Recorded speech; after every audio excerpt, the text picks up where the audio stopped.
மாண்புமிகு அமைச்சர் அவர்கள் மீண்டும் இல்லை என்று தெரிவித்திருக்கிறார்கள். எப்படியாவது தாயில்லம் கொண்ட தமிழ்நாடு முதலமைச்சர் அவர்களுடைய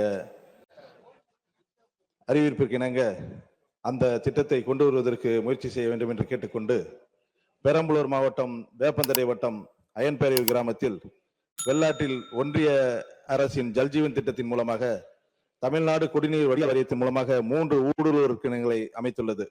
இந்த திட்ட மதிப்பீட்டில் ரூபாய் 18.50 கோடி மதிப்பீட்டில் தடுப்பணை அமைப்பதாக இருந்தது. ஆனால் ஒன்றிய அரசு நிதி ஒதுக்காமல் தடுப்பணை கட்டும் திட்டத்தை கைவிட்டது. இந்த தடுப்பணை அமைப்பதன் மூலமாக சுமார் 15 கிராமங்களுக்கு குடிநீர் தங்குதடையின்றி கிடைக்கும். எனவே தமிழக அரசு நிதியின் மூலமாக தடுப்பணை அமைக்க அமைச்சர் முன் வருவாரா?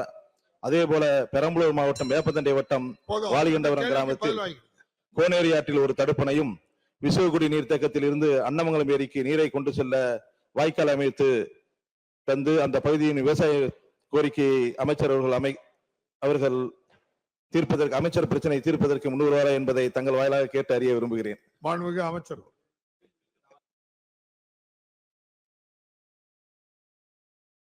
பேரவைத் தலைவர்களே, வேப்பந்தட்டை பக்கம் வெங்கலம் கிராமத்தில் கல்லாற்றி குறுக்கே தடுப்பணை கட்ட முடியுமென்னு கேட்கிறார்கள். கல்லாற்றின் குறுக்கே தடுப்பணை கட்ட 6.50 கோடி ஆகும் என்று மதிப்பிடப்பட்டுள்ளது. நிதி நிலைமைக்கேற்ப முன்னுரிமை அடிப்படையில் அது ஏற்றுக்கொள்ளப்படும். அயன்பேரியூர் ஏரியை தூர்வாருவதற்கு அந்த நடவடிக்கை எடுக்கப்பட்டு கொள்ளளவு நிரப்பப்பட்டிருக்கிறது. அவருடைய தொகுதியை பொறுத்தவரையிலே 2021 6.57 கோடியிலே பண்டிகாபாடி கிராமத்தில் கல்லாற்றின் குறுக்கே ஒரு தடுப்பணையும், 6.21 கோடியிலே வி களத்தூர் கிராமத்திலே ஒரு தடுப்பணையும், 2022-23 10 கோடியிலே பிரம்மதேச கிராமத்தில் ஒரு தடுப்பணையும் கட்டப்பட்டுள்ளது. கல்லாற்றின் குறுக்கே மேலும் தடுப்பணை கட்ட தொழில்நுட்ப சாத்தியக்கூறுகள் ஆராயப்படுகிறது.